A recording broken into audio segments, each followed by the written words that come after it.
दोस्तों, मानव सेवा ही हमारा सबसे बड़ा धर्म है। तथागत अपने शिष्यों को मानव सेवा का मूल मंत्र समझा रहे थे। इसी संदर्भ में उन्होंने शिष्यों को एक कथा सुनाई। बुद्ध कहते हैं कि एक राजा वेश बदलकर रात के समय भ्रमण किया करता था कि कहीं कोई अधिकारी उनकी प्रजा को सता तो नहीं रहा है, कोई दुखी तो नहीं है, या कोई बदमाश लुटेरा इधर उधर तो नहीं घूम रहा है। एक रात को भ्रमण करते हुए राजा नदी के किनारे पहुंचा। सोचता है कि कोई बदमाश पकड़ में आ सकता है। उसने देखा कि वहां एक युवक लेटा हुआ है। राजा ने पास जाकर पूछा, तुम कौन हो?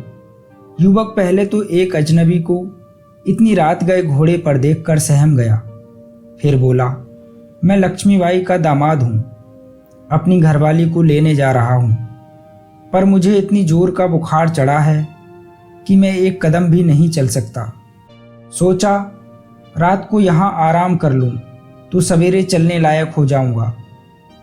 राजा ने उसके माथे पर हाथ रखा तो वास्तव में मारे बुखार से वह तप रहा था।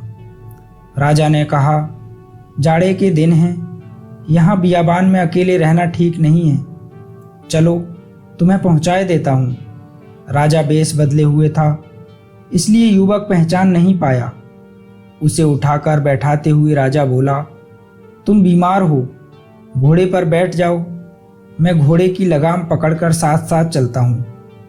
सहारा देकर उसने बीमार युवक को घोड़े पर बैठा दिया और लक्ष्मी के घर की ओर चल दिया। रास्ते में युवक से पूछताछ में उसने मालूम कर लिया कि वह राजमहल में काम करने वाली जमादारिन लक्ष्मी का दामाद है। राजा उसे लेकर लक्ष्मी के घर पहुंचा। दरवाज़ा खटखटाकर उसने लक्ष्मी को आवाज़ दी। दरवाज़ा खोलते ही लक्ष्मीबाई ने जो दृश्य देखा तो वह अपनी आंखों पर विश्वास नहीं कर सकी। वह राजा के पैरों में गिर पड़ी और क्षमा मांगने लगी। राजा ने कहा, लक्ष्मी, तुम यह क्यों भूल जाती हो कि मैं राजा बाद में हूँ और मानव पहले हूँ। मानव होने के नाते मानवता मेरा पहला धर्म है। दोस्तों, मुझे उम्मीद है कि यह छोटी सी कहानी आपको ज़रूर पसंद आई होगी। यदि ये कहानी आपको अच्छी लगी हो तो प्लीज़ इसे लाइक करें, शेयर करें, और आपने अभी तक हमारे चैनल को सब्सक्राइब नहीं किया है तो प्लीज़ हमारे चैनल को सब्सक्राइब भी कर लें। धन्यवाद।